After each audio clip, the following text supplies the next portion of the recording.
Ang kwento ni Tomby. Ang kwentong ito ay hango sa totoong buhay. Mula ito sa isa nating tagapakinig. Karanasan ito ni Carpio. Walang eksaktong taon. Probinsya ng Cebu.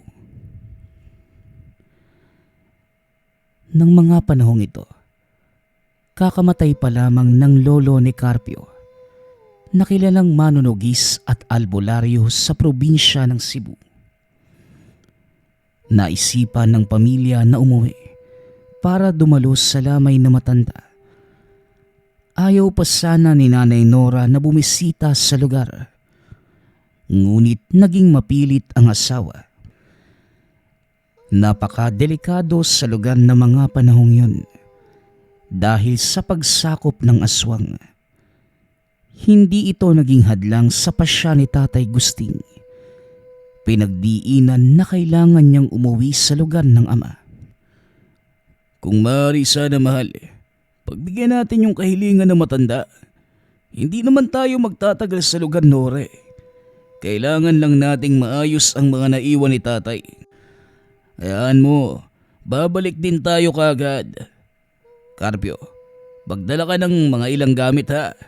Saka alalayan mo na din tong nanay mo. Maghahanda lang ako ng mga pwede nating madala pa uwi doon. Tay, kahit ako po, kung pwede po sana wag na lang tayong tumuloy. Alam niyo naman tay kung anong naghahantay sa atin doon eh. Oo, alam ko. Naiintindihan kita. Pero sana isipin niyo din na tatay ko yung uuwian natin. Ang lolo mo, Carpio. Hindi ko kayo mapipilit kung gusto niyong sumama.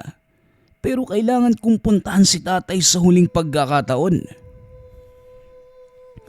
Napabuntong hininga na lamang ang asawa. Alam niyang hindi ito magpapapigil. Wala nang nagawa ang mag-ina, kundi ang sumang-ayon sa kagustuhan ng ama. Hindi na naghintay pa ng araw. Kinabukasan, kagad nang bumiyahe ang pamilya. Baon ang panalangin na anuman ang naghihintay sa lugar, maayos silang makakabalik.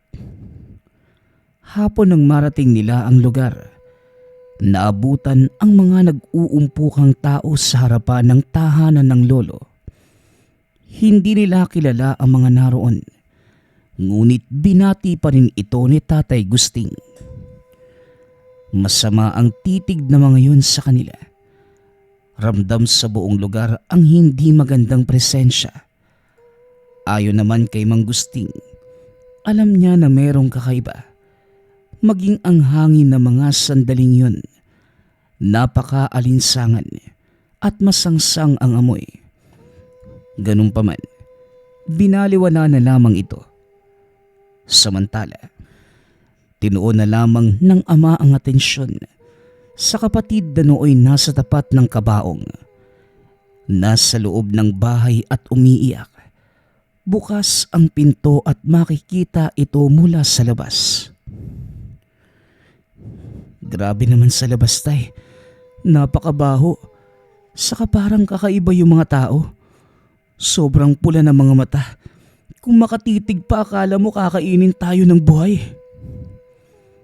Nilo, nandito na kami. Hindi ka naimik dyan. Ikaw lang ba ang tao rito? Wala man lang bang kahit isa sa mga kapatid ni tatay na dumating? Nasaan si Tio Henaro? Sana hindi na kayo pumunta dito.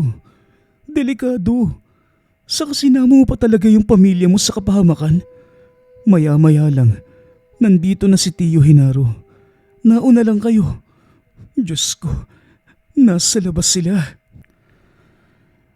Tumayo ito at kinandado ang tahanan. Nanginginig sa takot habang nagkikwento. Ayon kay Tio Nilo, ang mga tao sa labas, mga tauhan ng aswang na pumatay sa ama. Dagdag pa nito, nagulat siya sa pagdating ng mga yun sa labas ng tahanan. Alam ni Tio Nilo na anumang oras, sasalakay na sila. Kaya nagmadali na itong naghanda ng mga kagamitan. Kung sakaling may mangyari, meron silang panlaban. Ngunit natatakot ito para sa pamilya ni Tatay Gusting. Nilabas ng tiyuhin ang mga gamit ng matanda.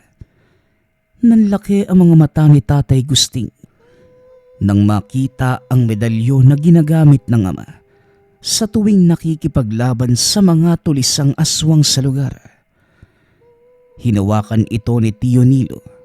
Bago pinasuot kay Carpio ay hinipan muna ng dasal pang proteksyon. Sinamahan din yun ng tiyuhin ng mga dasal para mapagana ang gamit. Nang matapos ang pag-uusal, pinalapit ang binata at habang isinusuot ang kwintas, may mga binitawang kataga na hindi naman naintindihan ni Carpio. Ramdam ng binata ang kakaibang puwersa na nagmumula sa medalyon. Tila may kakaibang lakas na umiikot sa buong katawan.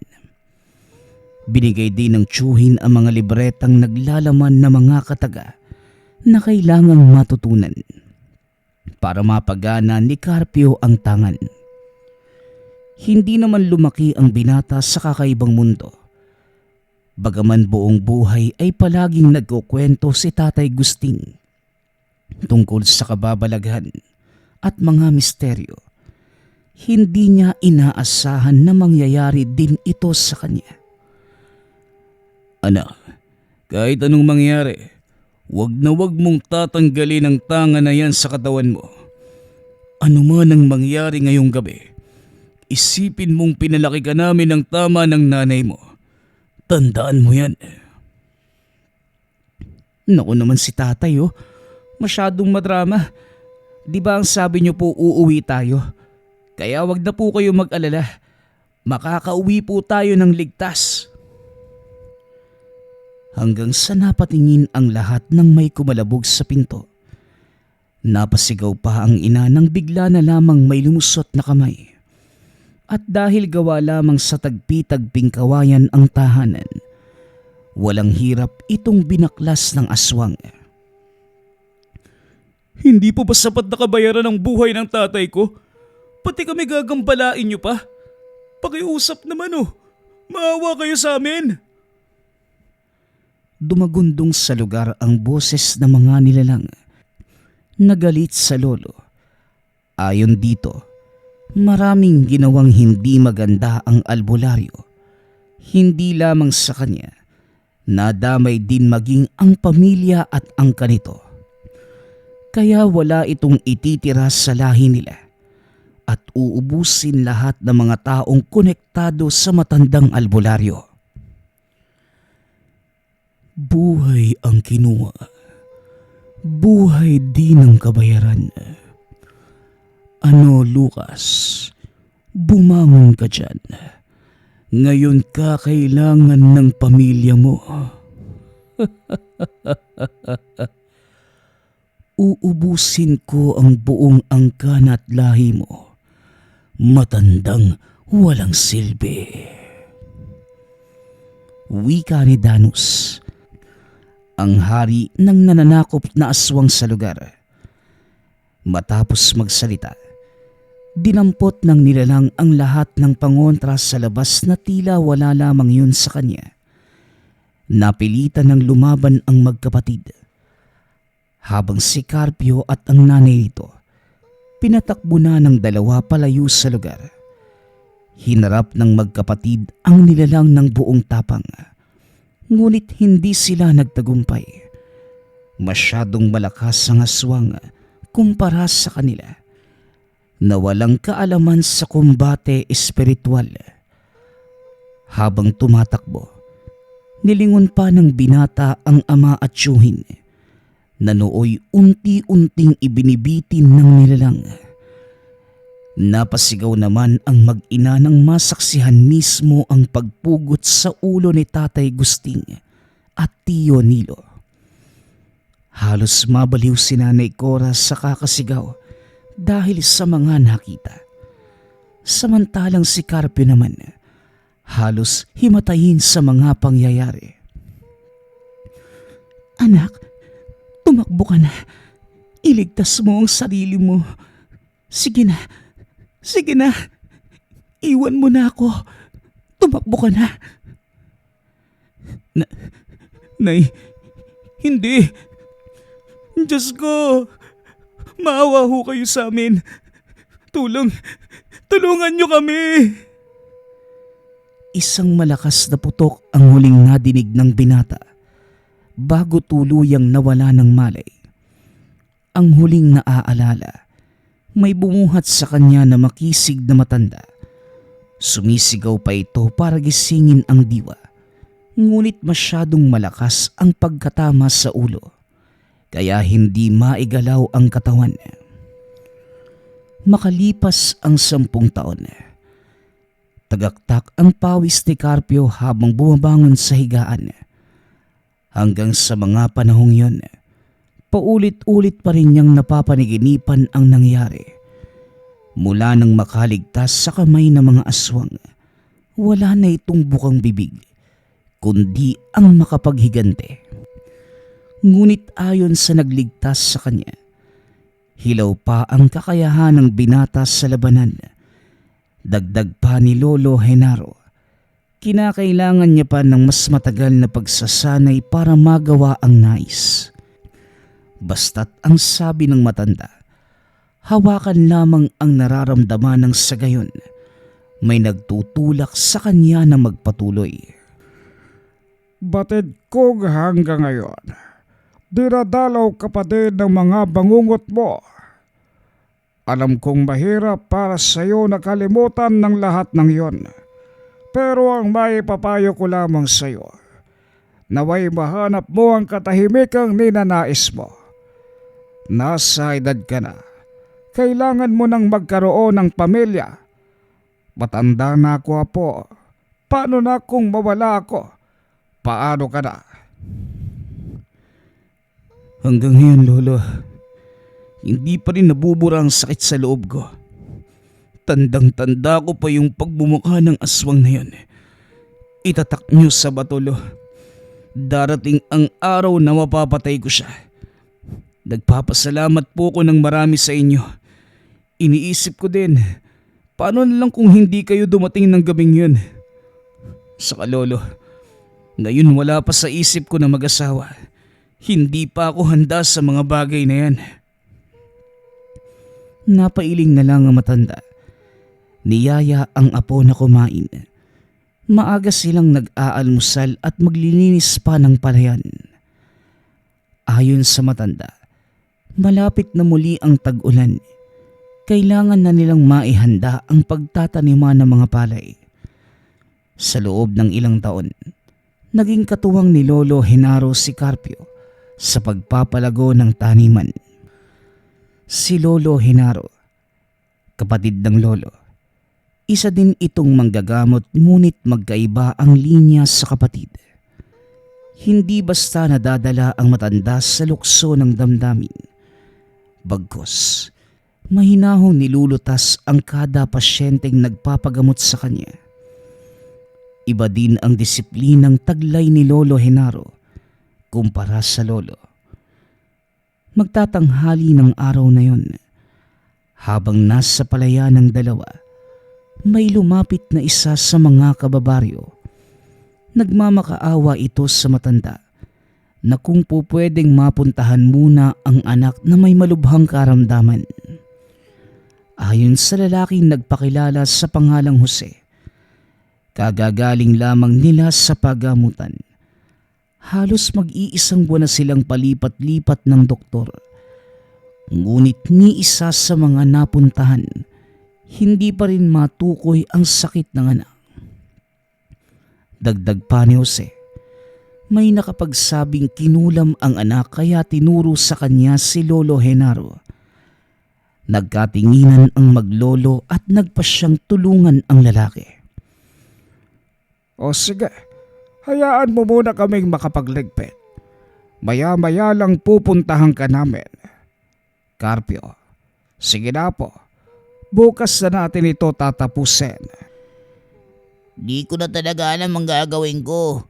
Halos maubos na yung naitabi kong pera matukol na yung sakit ng anak ko.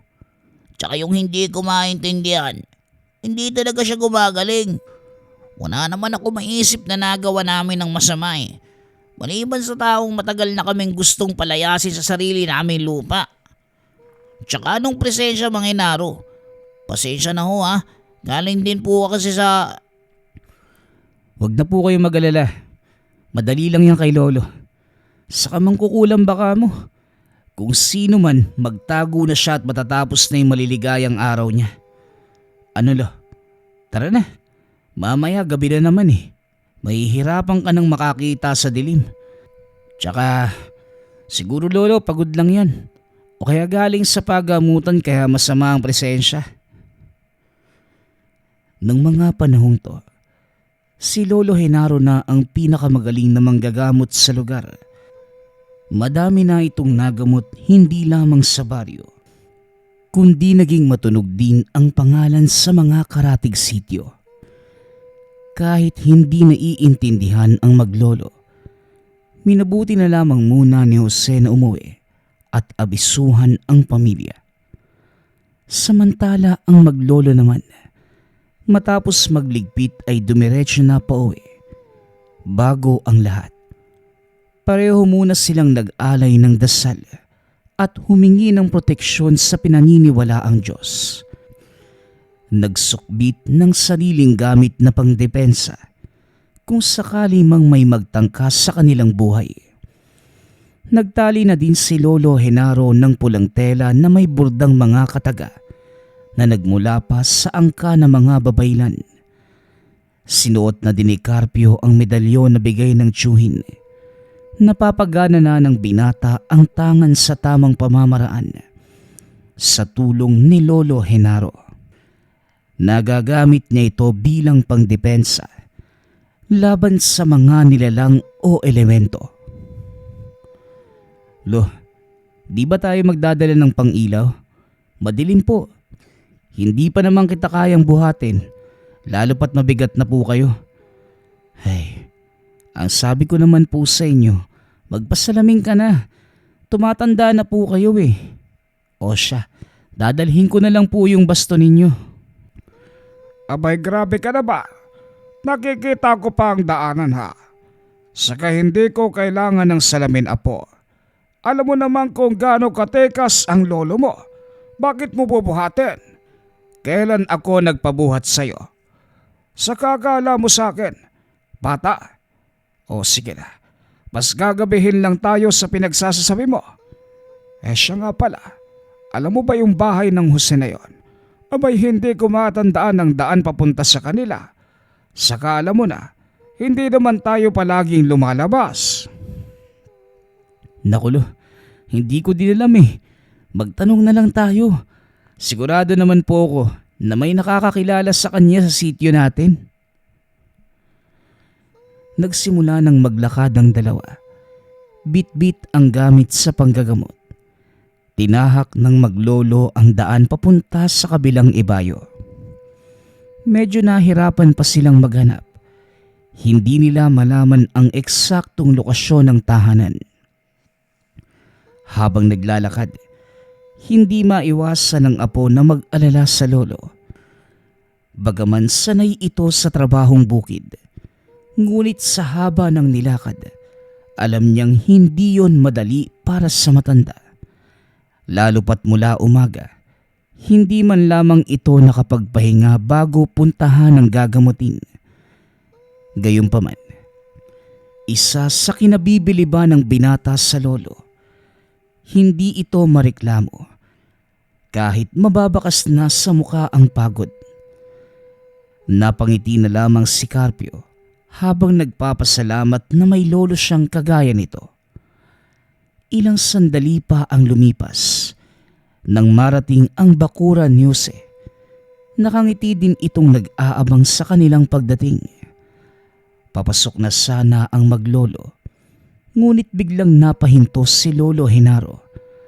Ayon sa kanya, malakas ang negatibong enerhiyang bumabalot sa buong lugar. May kakaiba itong pakiramdam sa matanda. Kaya bago ang lahat, Pinaghanda niya ng malakas na usal pang proteksyon ng apo. Dagdag pa ng matanda, hindi gawa ng karaniwang mangkukulam ang bumabalot sa buong lugar. Bagkus, isang bihasa na may mataas na antas ng kaalaman pagdating sa pangkukulam. Bagamat delikado, inabisuhan niya ang apo na maging alerto. Lalo pat ramdam din ng matanda ang presensya ng nilalang na malapit lamang sa lugar. Akalain mo nga naman, kapitbahay niyo lang yung may gawa ng sumpa sa anak mo. Talaga namang matapang ah. Sige nga, tignan natin kung hanggang saan ang hangganan ng yabang nito. Carpio, simulan mo nang magpausok. Lagyan mo ng kamangyan at iilang peraso ng dahon ng suha. Mainam yon pang taboy ng masamang oras sa paligid. At Jose, alalayan mo muna ang apo ko. Kung maaari, paligiran nyo na ang buong bahay. Maaari niyo na po bang matukoy kung sino may gawa niyan sa anak ko? Hindi na sila naawa. Grabe na yung paghihirap ni Nene. Makikita mo naman sa itsura ng anak ko na sobra na yung iniinda niya karamdaman. Kung maaari sana, ibalik mo din sa kanya ang ginawa niya sa anak ko. Oo nga, Lolo Inaro. Wala naman kaming ginagawang masama eh. Bakit ang anak ko pa? Abay kung sino man siya, sana pagdusahan niya yung nangyari sa anak ko. Hindi naman nangako ang matanda. Bagkus, inayos na ang bata sa pagkakahiga. Lumaki ang tiyan nito na tila buntis. Dagdag pa ni Lolo Henaro, hindi madaling gamutan ang gagawin. Kailangan niya ng ilang araw, lalo pat malala na ang pinsala ng sumpa sa katawan ng bata. Nahabag naman ng matanda nang makitang dumadaing ito habang hawak ang tiyan niya. Ilang sandali pa, matapos masuri ang lagay ni Nene, pinalabas na muna na matanda ang mga magulang. Ayon sa kanya, may mga gagawin itong hindi maganda kung may mga nakamasid. Maliban sa alalay na si Carpio, nakasalukuyang tinatapos ang pagpapausok. Pinahanda na niya sa apo ang mga gagamitin. Nilagyan ng lana ang mga palad. Nag-usal habang minamarkahan ng maliit na krus ang pulso, maging ang noo ng bata. Kasabay nito ang pagsambit na matanda na mga kataga na pangkalas sa sumpang kumakapit sa katawan ng bata. Mabibigat ang mga katagang binibitawan ng matanda, kaya patuloy sa pagdaing ang biktima. Samantalang si Carpio naman, nakamasid lamang sa matanda, habang yung isang kamay naman ay nakahawak sa medalyon. May mga ibinubulong din itong kataga na pang-alalay sa ginagawa ng lolo. Kakaiba ito, apo. Sumpa na gamit ay tubig. Kailangan muna nating matukoy ang kumakalaban sa atin. Kunan mo ako ng 3 piraso ng palito. Susubukan natin kung hanggang saan ang lakas nito. Matigas. Ramdam kong hindi lang to basta mangkukulam. Aswang din ito, apo. Lolo, sisindihan ko ho ba? Palito? Aanhin niyo naman po yun. Ilang taon mo na akong kasama, ngayon ko lang po nadinig sa'yo yan. Huwag ka nang masyadong madaldal dyan, Carpio. Kunan mo na ako, magbadali ka. Wala na tayong oras. Nagtataka man sa hinihingi ng lolo. Sumunod na lamang ang binata. Naiisip na higit kanino man, ang matanda pa rin ang mas nakakaalam sa mga gagawin. Ayon dito, hindi lahat ng pamamaraan ng panggagamot iisa. Nakadepende ito sa uri ng kalaban o sumpang dumapo sa tao. Nagkataong kailangan munang matukoy na matanda kung saan at sino ang gumawa ng ganoong sakit sa bata. Ilang sandali pa, bumalik si Carpio bitbit ang kaha ng posporo. Kung ako sa'yo, Lolo, papatayin ko na yung mga perwisyong yan. Saka wag mo na pong patagalin. Kawawa naman po yung bata.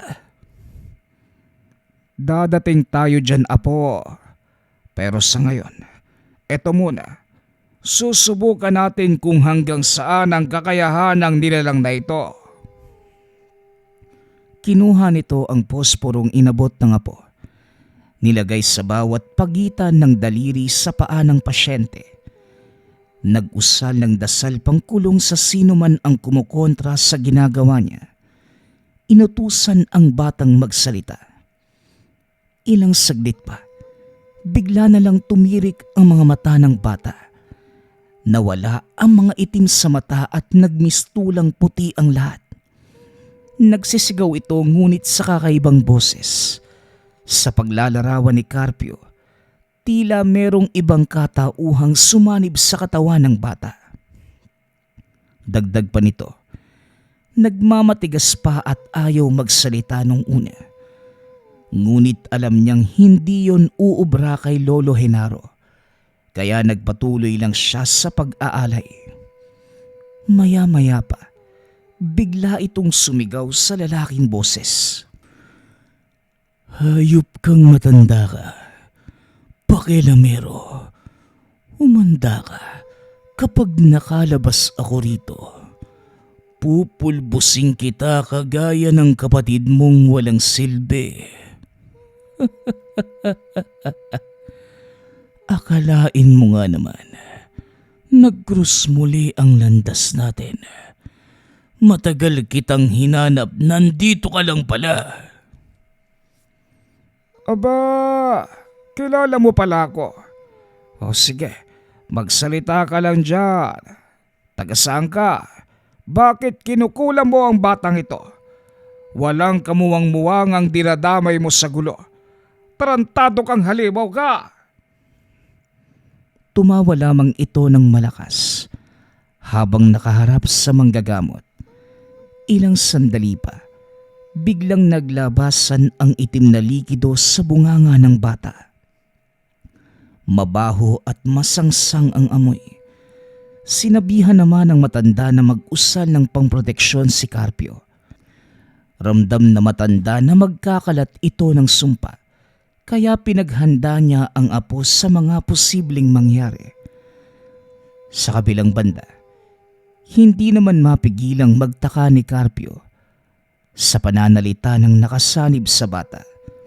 Tila labis na kilala siya ng nilalang. Gayunpaman, hinintay na muna ng binatang maisagawa ng lubos na matanda ang mga kailangan. Pinagbumura ng bata ang manggagamot. Sa kada diin ng paghawak sa paang nilagyan ng mga palito, dumadaing ang mangkukulam. Maya-maya pa, nanghina na si Nene na tila bumalik sa ulirat. Maayos na po ako. Pakiusap. Bitawan niyo na po ako. Wala na po. Wala na siya. Aba, ano akala mo sa akin? Mahina ang utak. Apo, humanda ka. Hindi ako malilinlang nito. Kasabay ng pagwika na matanda na mga katagang panggapos sa nilalang, ay siya ring paglabas ng mga insekto mula sa bibig ng bata. Halos mapuno ang buong silid ng mga nagliliparang insekto. Napapasigaw sa takot si Carpio. Hindi niya inaasahan ang mangyayari. Ganun pa man, nanatiling matatag ang matanda. Hindi nagpatinag ang manggagamot at si Carpio kahit sinubukan pa silang takutin sa pagpapalabas ng mga alaga. Tibayan mo lang ang pananalig mo, Apo. Higit kailanman, hindi mananaig ang kapangyarihan ng kaliwa sa kanan. Isigaw mo ang panalangin, diinan mo ang pagbigkas, at wag na wag kang hihinto. Naiyak na lamang si Carpio. Pinikit ang mga mata habang nananalangin. Hanggang sa ilang minuto pa ang lumipas, biglang humupa ang tensyon. Tila walang nangyari. Ramdam na matanda na malaki ang epekto nito sa kalaban. Ngunit alam niyang babalik ito at hindi basta isusuko ang biktima. Dahil sa nangyari, nakakasigurado si Lolo Genaro na totoo ang hinala niya sa aswang na mangkukulam ang kalaban. Hinayaan na muna nila ang batang makapagpahinga. Ayon sa matanda, hindi muna sila uuwi sa tahanan. Ramdam ni Lolo Genaro na kung hindi man niya makuha sa pamamagitan ng pagkulam ang bata, nakakasigurado itong lulusob yun sa lugar at sapilitang kukunin ang katawan ng biktima. Inalala din ng matanda ang mag-asawa. Madadamay ang mga ito kung sakali mang mangyari ang naiisip niya. Apo, ito na ang pinakahihintay nating sandali. Ilang taon natin itong pinaghandaan. Abisuhan mo ang mag-asawa. Hindi tayo matutulog ngayong gabi. Kailangan nating magbantay. Lolo, ano po bang ibig niyong sabihin? Ang diablo bang yan ay yung... Napahinto sa pagsasalita ang binata. Biglang pumasok ang mag-asawa. Umiiyak si Nanay Milagros dahil akala niya pinahihirapan ang anak. Nadidinig nila mula sa labas ang mga pagsigaw ng anak. Pinakalma naman ito ng asawa at ayon dito, kailangan nilang manalig at maniwala na magiging maayos ang lagay ng bata. Dagdag pa ni Jose, ginagawa lahat ni Mang Genaro gumaling lamang ang anak. Nag-iisang anak lamang ito ng mag-asawa, kaya gano'n na lamang ang sakit na nararamdaman niya sa paghihirap nito. Mang Jose, kung mamarapatin niyo po, dito na muna kami ni Lolo. Kinakailangan niyo po ng bantay at mga kasama. Malakas ang puwersa ng mangkukulam na yon. Ano man yung dahilan niya, hindi pa natin masasabi sa ngayon. Aswang na mangkukulam ang gumawa nito sa anak niyo. Yun ang sabi ni Lolo Genaro. Ano? Aswang? Mga hayop na yan. Ngayon pa lang, alam ko na kung bakit. Wala silang isang salita. Sinalaysay nito ang mga nangyari. Ayon kay Jose, ang lupang kinatitirikan ng bahay, pagmamay-ari ng kakilalang si Dado. Napatay ito ng albularyong nagngangalang Lucas. Hindi alam ni Jose na ang sinasabi niyang albularyo ay kapatid ng kaharap at lolo ni Carpio. Dagdag pa ni Jose, ipinagbili sa kanila ang lupang yun sa murang halaga, kaya hindi na sila nagdalawang isip na bilhin, lalo pat ang pagkakaalam nila, lumipat na ng lugar ang angka ni Dado. Hindi na rin inintindi na dadating sa punto na manggagambala pa sa kanila ang mga nilalang. Maliit lang talaga ang mundo. Napatay ng kapatid ko si Dado dahil din sa pangkukulam sa isang babae. Oo, Jose. Kapatid ko ang tinutukoy mong pumatay sa sinasabi mong Dado. Pero sa kasamaang palad, binalikan ng angkan niya ang kapatid ko at dinamay pati ang pamilya nitong si Carpio. Ang kapatid ni Dado, siya ang hari mismo ng aswang.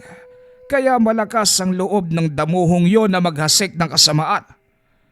Bueno, nandito na lamang rin tayo. Kung kinakailangan nating makidigma, gagawin natin. Mas lalong naiyak si Nanay Milagros sa mga nalaman. Habang si Carpio naman, natulala at nanahimik. Nanumbalik sa alaala ang lahat ng karanasan. Halos 1 dekada na niya itong dinala sa kalooban. Hindi ito tumigil sa pag-asam na makaganti sa mga nilalang na pumatay sa mga magulang. At kung noon ay hindi niya nagawang lumaban, ngunit ngayon, handa na ang binata. Bago maghating gabi, Naglagay sila ng pangontra sa palibot ng bahay. Alam nilang susugod ang mga aswang. Dagdag pa ng matanda, gagawin niya ang lahat para hindi magtagumpay ang mga nilalang. Inihanda nila ang mga itak. Maging ang mga pangontrang meron sa tahanan ay nilatag na nila. Hindi kalakihan ang bahay. Ngunit ayon sa matanda, para hindi sila madaling masupil, kailangan lamang nilang manatili sa iisang lugar. Iginapos naman nila ang bata na nooy mahimbing na natutulog. Kailangan itong itali para hindi magamit ng mangkukulam laban sa kanila. Lolo, sigurado ako malakas yung nilalang na yun. Diyos ko, natatakot ako sa posibleng mangyari sa atin ngayong gabi. Tumahimik ka nga, Jose. Hindi nga natatakot si Carpio eh. Mas malaki at may edad ka kaysa sa kanya. Tignan mo, napakakalmado lang nung bata. Tapos ikaw nababahag yung buntot. Hindi na nagsalita si Jose. At nang masiguradong nailatag na ang lahat ng pangontra, nag-usala matanda ng mga dasal na pananggalang sa mga nilalang. Batid niya na hindi sapat ang sandata lamang. Bagkus, kailangan pang magtanim ng mga sumpang pangtapos sa mga nilalang. Sa lawak ng kaalaman ni Lolo Genaro, alam nito kung paano lumaban gamit lamang ang usal. Pumwesto ang maglolo sa tapat ng kinahihigaan ng bata. Naghanda naman ang mag-asawa ng kape ng sa gayon. Hindi sila antukin habang nakikiramdam sa paligid. Batid din ng matanda na hindi alintana ng mga aswang ang tahanang nakapaligid. Ayon sa matanda, meron silang pamamaraan. Nag-iihip ang mga ito ng sumpa sa hangin. Nagdudulot sa biktima ng pagkaparalisa o kaya naman lahat ng masabuyan nawawala sa ulirat. Ilang saglit pa, nadilig na nila ang kahulan ng aso. Kasunod ang sunod-sunod na kakaibang tunog sa paligid. Sumenyas ang matanda na manahimik lamang ang mga kasama. Maya-maya pa, may bumundol ng napakalakas sa mismong pinto ng tahanan. Nagkatinginan naman ang lahat at bigla nilang nadinig ang pag-angil na tila nasasaktan. Alam ni Lolo Genaro na hindi na magtatagal ang buhay ng bumundol. Bagkus, nagbilang ito ng ilang segundo. Ngumiti ito at biglang lumiwanag sa labas. May lumiyab sa mismong labas ng tahanan. Indikasyon na gumana ang patibong ni Lolo Genaro. Sige, ganyan nga. Sumugod kayo pa isa-isa. Kayo mismo ang papatay sa inyong sarili. Mga hayop kayo! May araw ka ding matanda ka. Markahan mo ang gabing ito. Magsaya ka hanggat gusto mo. Pero sa oras na makakuha ako ng tiyempo, pipira-pirasuhin ko yung katawan mo. Sige lang, magdiwang kayo ngayong gabi. Pero nakakasigurado ko, hindi mo na maililigtas pa ang batang yan. Tandaan mo, mamamatay din kayong lahat. Hindi na nagsalita pa si Lolo Genaro. Hinayaan lamang ito na magwala sa labas. Alam na matanda na dahil sa nangyari. Nagbukas ito ng panibagong yugto sa pagitan niya at sa kinikilalang hari ng mga aswang. Naiisip niya na gagawa ito ng paraan, makaganti lamang sa kanya. Matapos ang tagpong yun, nahinto na ang ingay sa labas. Batid nilang kumalma na ang paligid. Nawala. Lolo Genaro, ano pong nangyari? Kumalma na. Kahit yung anak ko, hindi na dumadaing. Tapos na po ba? Wala pang natatapos, Jose. nag-uumpisa pa lamang tayo. Kaya bukas, magsasagawa tayo ng pag-aalay na kung tawagin ay toos.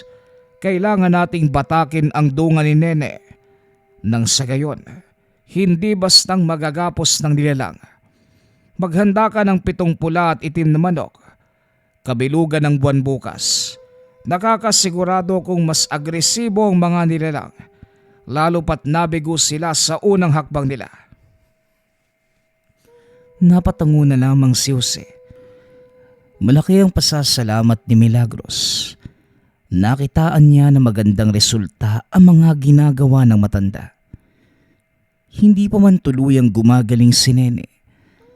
Batid nitong naibsan na ang karamdaman ng bata. Maging ang tiyan ay umimpis na ng bahagya. Kinaumagahan, pagkalabas ng bahay kagad bumungad sa kanila ang tumpok ng abo. Nagtataka ang asawa kung saan galing ang mga yon. Sa kabilang banda, hindi naman nagsalita pa si Lolo Genaro. Bagkus, sinabihan na lamang ang mag-asawa. Nailibing sa hukay ang mga abo. Nang sa gayon, hindi na kumalat pa sa lugar. Nagpaalam din muna ang maglolo dahil ayon sa dalawa, meron pa silang kailangang tapusin sa bukid. Babalik na lamang mamayang hapon. Bago umalis ay nagbilin na mga gagawin si Lolo Genaro. Ayon sa matanda, huwag munang tanggalin ang mga tali ni Nene at hayaan na munang matapos ang gamutan bago kalagan. Pinakuha niya din ng mga dahon ng nyog at saging si Jose. Maliban sa mga manok na kakatayin, kailangan din ng kakanin. Pinahanda niya na din kay Nanay Milagros ang mga sangkap sa pagluluto. Nang sa gayon, sa oras na makabalik sila hindi na mahihirapan pa. Nakasalalay sa inyo ang tuluyang pagaling ng bata. Sa kapakiusap ko lang, wag na wag niyong tatanggalin ang pagkakatali. Hindi rin siya pwedeng makalabas ng bahay.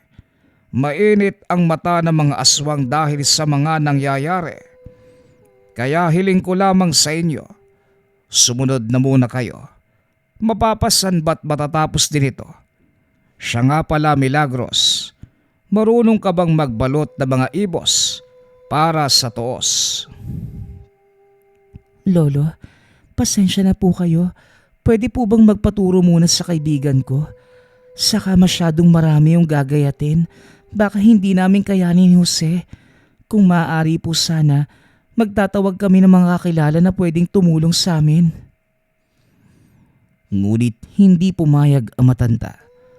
Ayon dito, hanggat maaari wala na munang ibang taong tatapak sa tahanan, maging sa bakuran. Hindi ligtas sa ibang tao ang bahay, lalo pat binalutan niya ito ng proteksyon. Napakunot naman ang noo ni Milagros. Buong buhay niya, doon lamang naranasan ang mga bagay na hindi maipaliwanag ng normal na tao. Ganun pa man, naiintindihan nila kung para saan ang lahat. Ilang sandali pa nagpaalam na ang dalawa. Habang naglalakad, hindi maiwasang mag-isip ni Carpio sa umpok na mga abo. Hindi naman ito naipaliwanag ng husto ni Lolo. Kaya't kahit alam niyang hindi sasagot ng diretso ang matanda, kinulit niya ito hanggang sa magsalita. Ang mga nakita kanina, abo ng mga aswang na lumusob sa kanila. Alam niyang maguguluhan ng apo kaya pinili nitong ipaliwanag ng maayos ang lahat. Ayon sa matanda, may katuruan sa angka ng mga babaylan kung saan nakakagawa ito ng sumpang pangtupok sa mga nilalang. Dagdag pa nito, nagagawa lamang iyon ng mga albularyong may mataas na karunungan. Lolo, kung may ganyan po kayo, si Lolo Lucas bakit wala? Di ba pareho naman po kayo ng kakayahan? Tsaka pwede mo po bang ituro sa akin yan? Malaki ang pagkakaiba namin ni Lucas. Alam mo Apo, hindi naman mahirap ang gampanin nating makatulong. Pero gaano mang kataas ang antas ng karunungan natin, kung hindi nagagamit sa tama, baliwala lamang ang lahat ng yon. Ang gampanin natin ay hindi lang basta karunungang napapamana o naituturo. Bagkus ito'y nagmumula sa puso ng nagdadala. Tandaan mo Apo, nasa tao ang lahat ng kapangyarihan, basta't samahan mo ng puso at matibay na paniniwala sa Ama. Ramdam niya kung ano ang nais ipahiwatig ng lolo. Kaya malaki ang pasasalamat ni Carpio na kahit nawala ng magulang, may pumalit namang tao na nagmulat sa kanya sa mga bagay sa mundo. Matalinhaga man para sa iba, ngunit normal lamang sa kanya ang lahat ng yun. Mahaba ang naging pag-uusap nila bago pa man marating ang tahanan. Nagulantang ang dalawa nang maabutang natupok na ito ng apoy. Niwala man lang silang naisalbang gamit. Kung ano man ang nangyari, nakakasigurado ang matanda na gawa ito ng mga nilalang na sobra ang galit sa kanila. Naupo naman sa gilid si Carpio, habang si Lolo Genaro naman nagalugad kung may natira pa na pwedeng maisalpa. Habang nag-iikot sa lugar, napansin ni Lolo Genaro ang mga bakas na nagpapatibay sa hinala. May iilan namang kabaryo na naglalapitan at nakikiusyoso kung ano ang nangyari. Gayunpaman, wala sa kanila ang nakapagsabi kung ano ang dahilan ng sunog. Ayon pa sa isang saksi, wala naman itong nakitang tao doon, maliban na lamang sa lumiyab ang buong bahay. Dagdag pa nito, sa bilis at lakas ng apoy, wala na itong lakas ng loob na isalba ang mga kagamitan. Sa kabilang banda, pinagpapasalamat naman nila na hindi kasamang natupok ang maglolo. Mabuti na lang at wala kayo. Saan ba kayo galing? Mamaya, pumunta muna kayo kay Kapitan para makahingi na din kayo ng kaunting tulong. Mahirap at wala kayong matutuluyan. Pero kung ayos lang sa inyo, pwede kayo doon sa bahay ko. Mag-isa lang naman ako. Saka alam kong matagal pa bago nyo ulit magawa ang bahay nyo. Sa ganitong pagkakataon, mahihirapan kayong ibangon muli ang mga yan. Maraming salamat Pedring. Sa ngayon, hindi ako tatanggi sa kahit anong tulong mo. Tama po Lolo. Tsaka hindi pa natin alam kung sino talaga yung gumawa.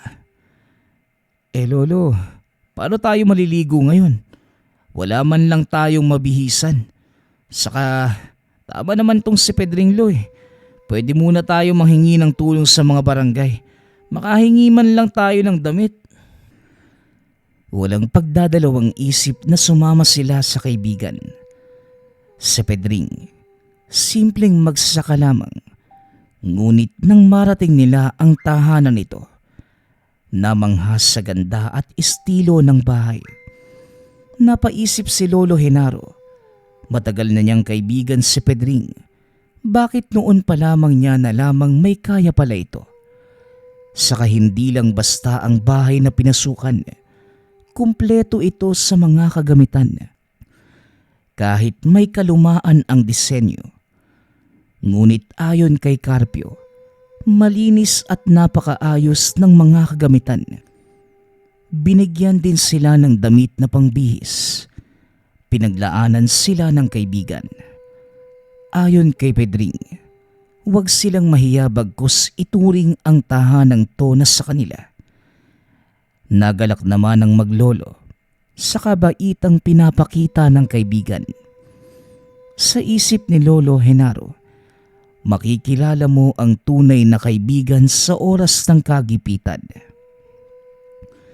Ilang saglit pa, nang makapag-ayos ng sarili, tinawag na sila ni Pedring para kumain Alam nitong hindi pa nakapag-agahan ang dalawa. Ramdam naman na maglolo ang kabaitang pinapakita ni Pedring. Hindi nila ito pinag-isipan ng masama at malaki ang pasasalamat sa tulong nito. Habang kumakain, hindi maiwasang magtanong ng kaibigan. Kilala ko si Jose, Lolo Genaro. Alam ko din ang nangyayari sa anak nila ni Milagros. Nagpapasalamat ako na may kagaya niyong tumutulong sa kanila. Magtatapat ako sa inyo. Kilala ko ang angkan na kabangga niyo. Dito sa lugar natin, kinatatakutan sila noon pa man. Lalo pat hindi lang sila aswang, kundi bantog na mga aswang na mangkukulam. Alam ko din kung bakit lumikas sila at pinagbili ang lupain. Sa kasamaang palad, balak nilang bumalik. Kaya sapilitan ang ginagawa nila sa pamilya ni Jose at Milagros. Paano niyo ho yun nalaman? Saka wala naman kaming pinagsabihan ni Lolo sa mga nangyayari. Itong si Lolo, ayaw na may ibang taong nakikiusoso. Lalo pa kung nanggagamot siya. Pero salamat, binuksan mo ang usaping yan. Akala ko noong namatay ang pamilya ko dahil sa mga aswang, hindi ko na sila makakainkwentro. Yun pala mas may ilalala pa. Pero kung dati pinili namin ni Lolong manahimik, ngayon, tadhana na mismo ang nagdala sa amin para matuldukan ang kasamaan nila. Hindi sa sinusukat ko ang kakayanan mo, Lolo Genaro. Higit kanino man sa lahat, mas kilala ko ang tinatawag nilang hari ng aswang. Marami na ang sumubok na tapusin siya, pero ni isa walang nagtagumpay. Naalala ko ang albularyong si Lucas. Nalungkot si Lolo Genaro. Bahagya pa itong naluha. Hindi matatawaran ang kabaitan ng kapatid. Tumutulong at nanggagamot to ng walang hinihinging kapalit. Gayunpaman, kailangan na niyang tanggapin ang lahat. Ilang taon na ding inaasam na matanda na maghigante. Ngunit hindi niya nagawa dahil naiisip ng matanda. Nailayo na lamang ang sarili at apo sa kapahamakan.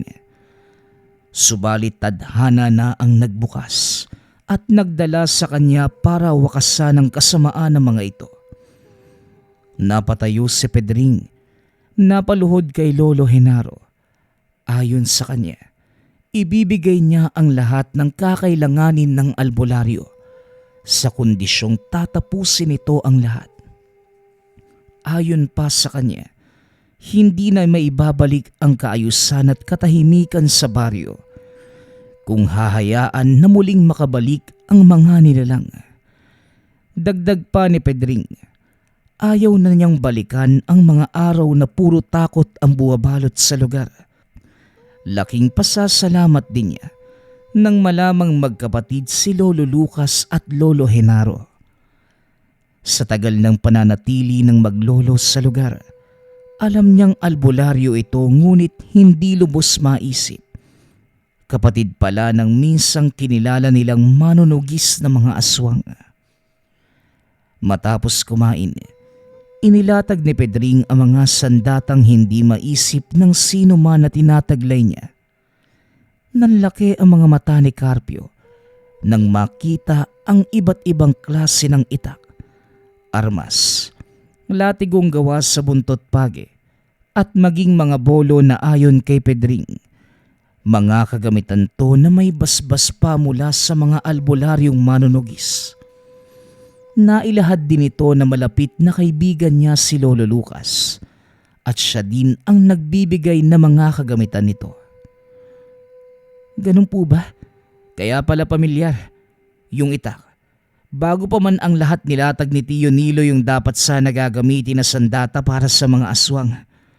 Pero malaking pagkakamali na hindi tinuruan ni Lolo Lucas yung mga anak niya ng kumbating pisikal. Kaya nga hindi sila nakalaban eh. Meron din akong kasalanan. Kung sana dumating ako ng mas maaga, hindi nangyari ang lahat ng yon. Patawarin mo ako, Apo. Mas nauna pa kayong dumating kesa sa akin. Dahil ng araw na yon, may ginagamot din ako na hindi maiwan. Patawad. Tapos na po yun, Lo. Ang mahalaga ngayon, buhay ako ng dahil sa inyo. Siya nga pala, Pedring. Sa akin na tong itak ha. Itong dalawa.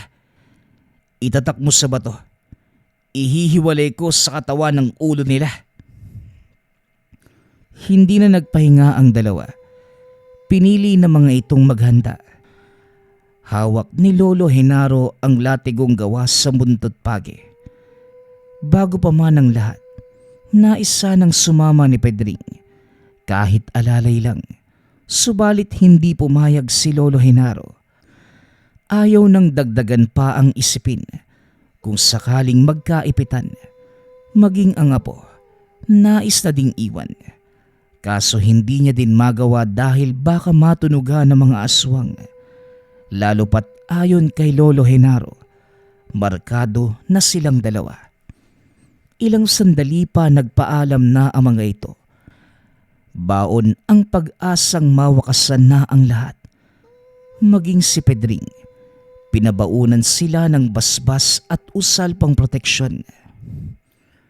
Apo, magbadali na tayo.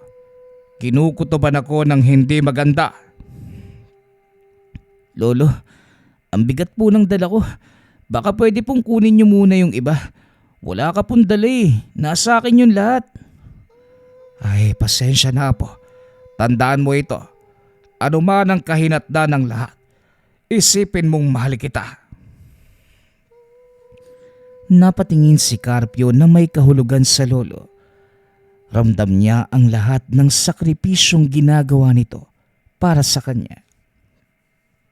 Mula nang mailigtas na matanda, wala na itong ibang inisip kundi masuklian lahat ng hirap, pagmamahal at pag-aaruga na binibigay ng lolo sa kanya. Ilang sandali pa, narating na nila ang lugar ng mag-asawa. Ilang di pa ang pagitan sa bakuran. Nang madinig ang pagsigaw ng mga ito, kagad namang napatakbo ang dalawa. Siguradong may nangyayaring hindi maganda sa loob. Nakapag-usal pa ng pangproteksyon si Lolo Henaro at bigla nilang itinulak ang pinto.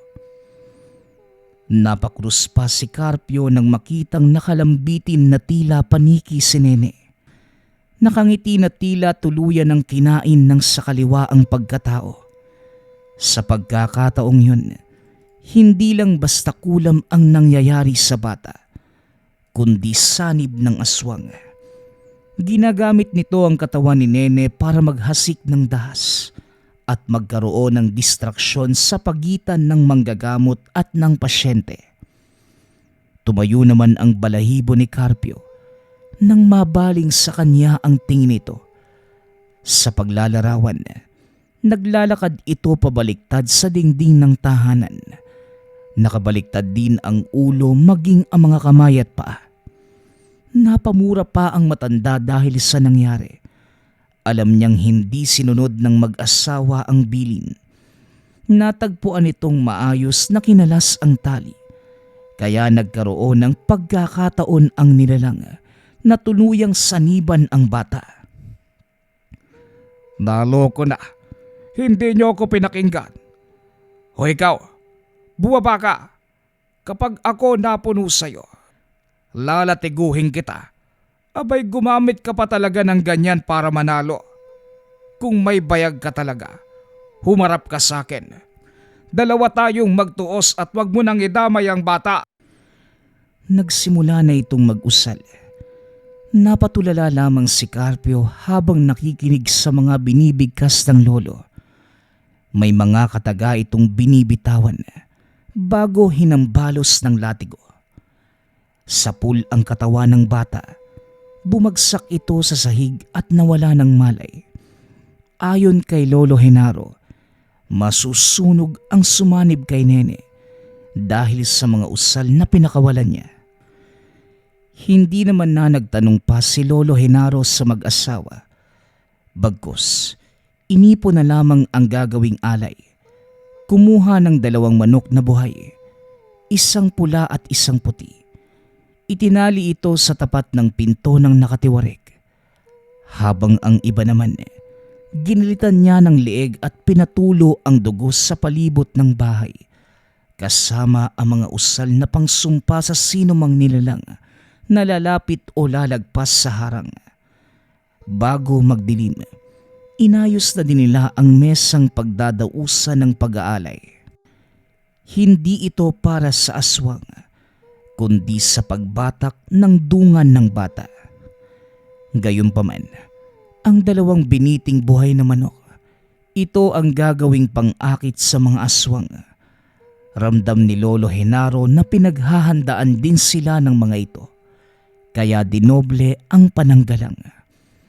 Inihanda na din ni Milagros ang mga kakaning isasama sa pag-aalay.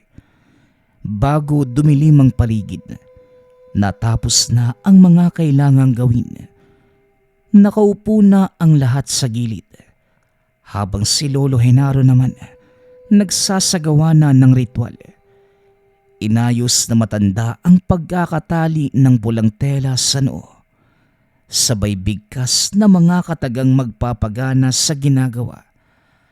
Hawak ang pausok, nilibot sa kada sulok ng tahanan. Maging ang bata ay pinausukan din, kasama ang mga magulang. Nang matapos, hinayaan lamang ang usok na balutin ang buong lugar. Hanggang sa biglang nagising ang bata nang hingi ng tubig. Ayon dito, nakakaramdam ng sobrang uhaw. Pinakuha nito si Milagros ng tubig at bago pinainom sa bata, hinipan niya muna ng dasal na ayon sa kanya makakatulong para malinis ang loob ng sistema. Habang pinapainom ng ina si Nene, nakaramdam naman ng pagkahabaga matanda. Ayon sa kanya, mababakas sa katawan ng bata ang matinding pinsalang inabot dahil lamang sa ginagawa ng mga aswang. Napaiyak naman si Milagros dahil sa sobrang awa sa anak. Pagsapit ng gabi, wala namang masamang nangyari sa tahanan. Ngunit maya-maya pa, pagkakita sa malaki at bilog na buwan, pagtingin sa tapat ng mismong nilagyan ng alay, napabalikwas sa pagkakaupo ang dalawa. Biglang may lumagapak sa tapat mismo ng mesa. Nakaramdam din si Lolo Genaro ng kakaibang pag-alinsangan ng lugar, kasabay ng masangsang na amoy na sumasabay sa hangin.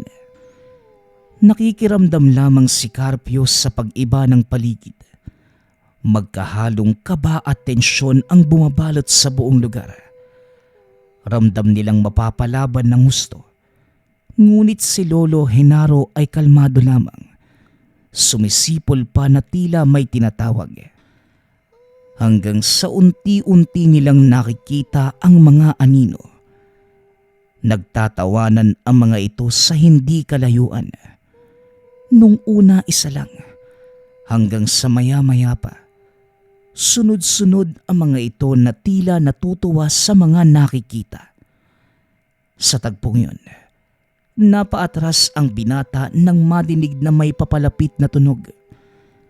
Maya-maya pa, nakita na ni Carpio ang mga nilalang. Halos mapasigaw ito. Ayon sa kanya, ito mismo ang grupong nakitang pumatay sa ama't ina. Ngunit may nilalang siya na bukod tanging hinahanap. Sa utak ay nasaan ang hari ng mga bandidong aswang. Lolo, sila lang? Wala si... Naudlot ang pagsasalita ni Carpio nang yumanig ang buong lugar sa sobrang lakas ng tinig. Halos mabingi sila sa ginawa nito.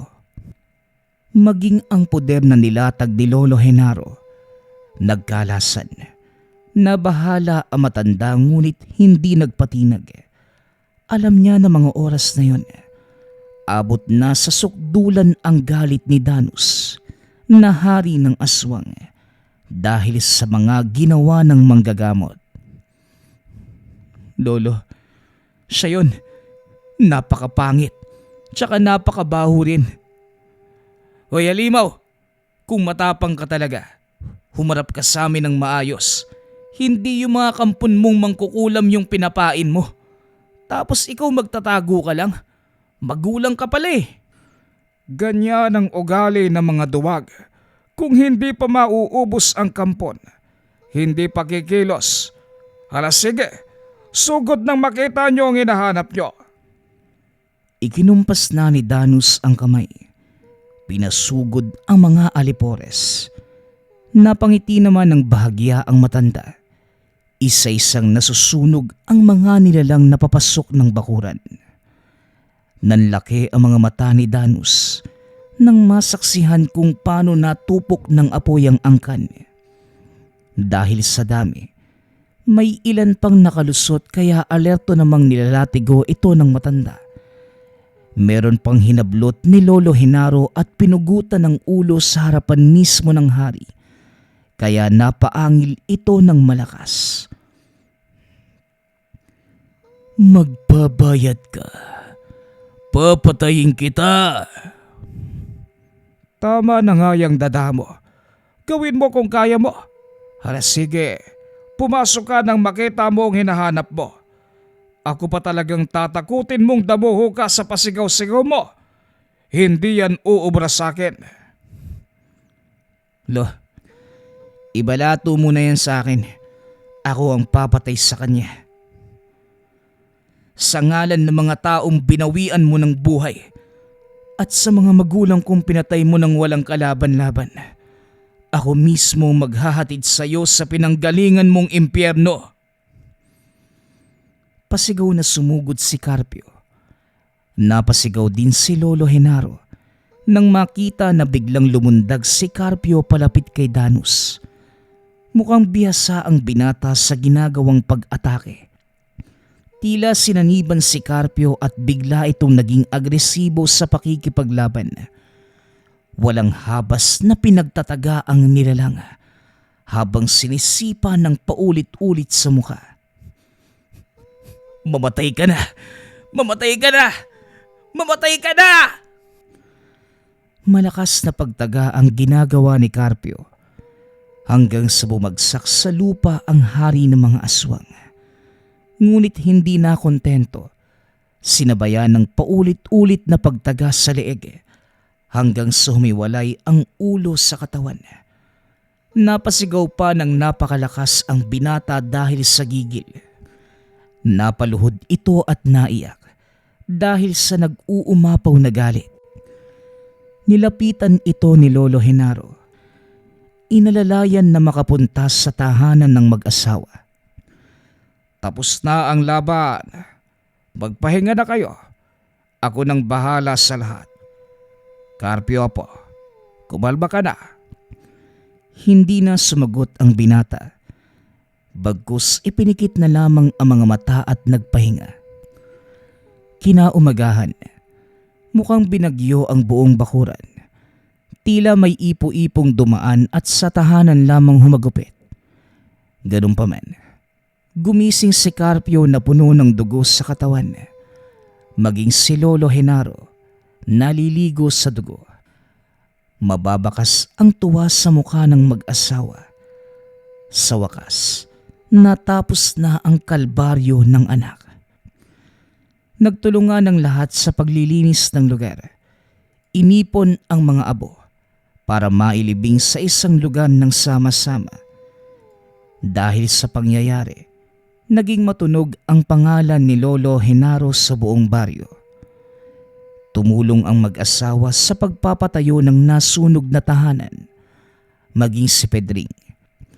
Nagpapasalamat dahil sa wakas, magiging normal at tahimik ng muli ang lugar. Sa kasalukuyan, naging mahusay na manggagamot si Carpio. Nagkaroon ng asawa at isang anak. Kasama pa din si Lolo Henaro na hindi nagaanong nakakalakad at nakapagsasalita dahil sa katandaan. Ganun pa man, mababakas sa kanya ang kapanatagan dahil alam ni Carpio sa sarili nagampanan niya ng maayos at mahusay ang mga gampanin na nakaatang sa kanya. Nagpapasalamat nga pala ako sa lahat ng sumusuporta sa ating channel. Nawa ay patuloy niyong suportahan at pakinggan ang ating mga kwento. Hanggang sa muling pakikinig. Paalam.